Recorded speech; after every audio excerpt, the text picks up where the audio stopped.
So if I kind of kick the game off, start the ball rolling, and mix some metaphors along the way, I think it's really interesting thinking about LGR through the concept of or context of change design, because change design implies you have an idea what the outcome looks like. And I think one of the big challenges, it depends where you are on the LGR journey, and maybe we can talk to that a little bit in a moment, but one of the big challenges with LGR is for organisations who are in that early stage of the LGR journey, they don't actually know what the outcome is going to look like. They don't know what the organisation is going to be that they're going to become part of. So when you enter into that change design piece, you're actually entering into something that you know something's going to change.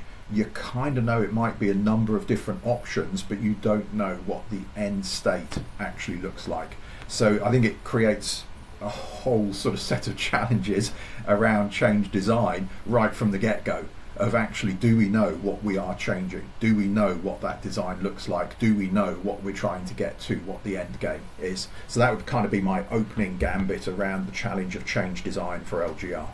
Okay. And just a small question on that, forgive me if it's a silly one. So from an outsider, what's the difference between this and, say, there seems like there's some similarities and differences to a mergers and acquisitions perspective, where there's a lot of change. Is it much very, very different, or fairly similar? I don't know. I think there are similarities in that, you know, when you look at mergers, acquisitions, organisations typically do it because they think the end state's going to give them some benefit. You know, there's going to be some cost savings, there's going to be some product development opportunities that they didn't have as individuals. There's going to be some scale advantage. And I think if you wind all the way back to why LGR was maybe first created as a concept, it was to create, you know, cost savings, synergies, improvement in service delivery. So there are similarities in that desire to achieve some benefits and some outcomes, but I think there are also some differences around the way that public sector operates versus private sector, and also some differences around when you go into a merger and when you start planning for a merger, you probably know who you're going to merge with. And back to that sort of change design challenge, at the start of an LGR process, you know that there are going to be 2 or 3 options for what the shape of the new organisations, the new unitary authorities look like, but you don't actually know who your partners are going to be for certainty until a certain way through the process. What were the dates? I don't think you mentioned that. What were because there's this is the decision date, this is where we need to be in, you know, sort of go live. What are those dates and timeframes? I think it depends, because this is happening at different times and places for different parts of the country. Yeah. Right, okay. So there's some key steps that go through, that people go through. There's initial conversations and ideas around what submission of proposals for the different shapes of the organisation. Then the government will come back and Secretary of State comes back with what I think they call a minded to decision, which is, we're minded to go with these proposals and this shape of new unitary authorities, so reshaping the local councils. And then you go through a number of stages around a structural change order to say this, to start to legislate for this is what we're going to do, shadow elections and a shadow authority put in place before finally you get to vesting day, which is when the new organisation is created. But those timelines probably are different depending on, as this is rolled out through the country in different areas, different sectors, or not sectors, but different geographies, then those timelines are slightly different depending on where people are on that journey. Cool.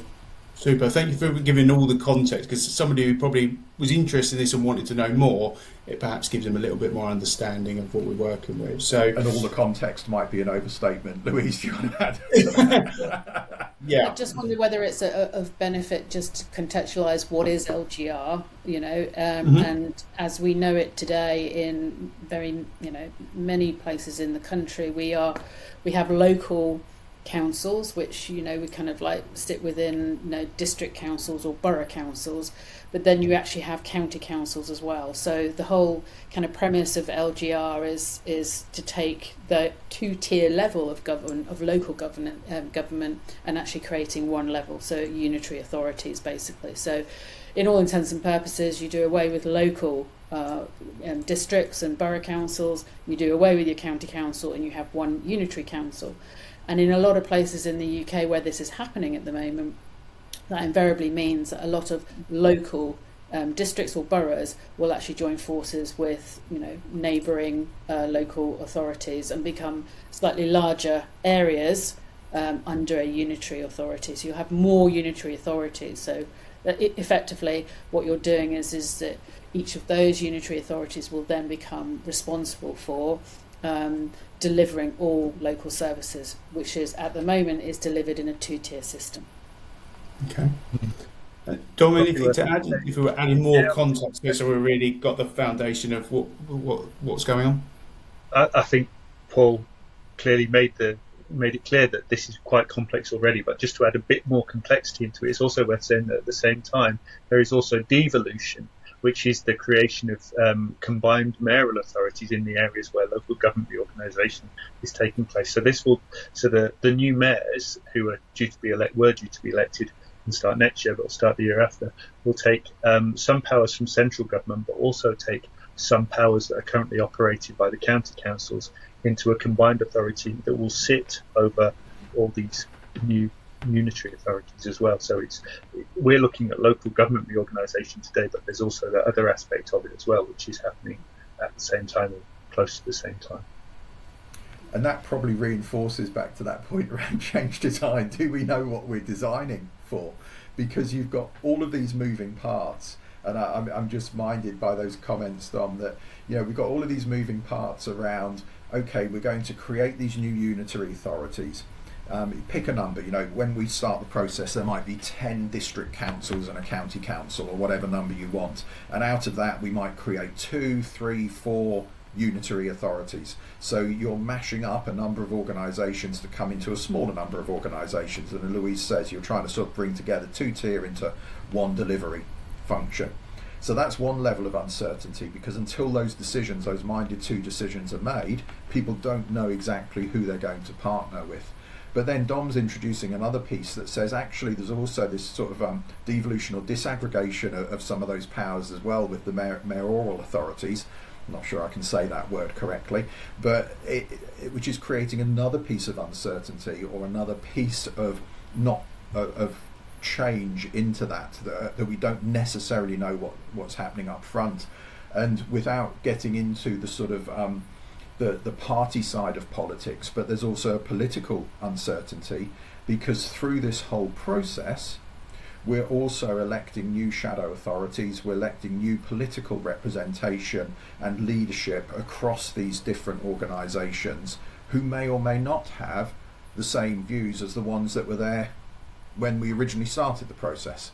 So you've got so many moving parts. You're trying to design this new organisation, this new outcome, with so many variables around actually what that new organisation might look like and what the direction of that new organisation might be. And I think that's partly why I think this change design piece is so difficult for people.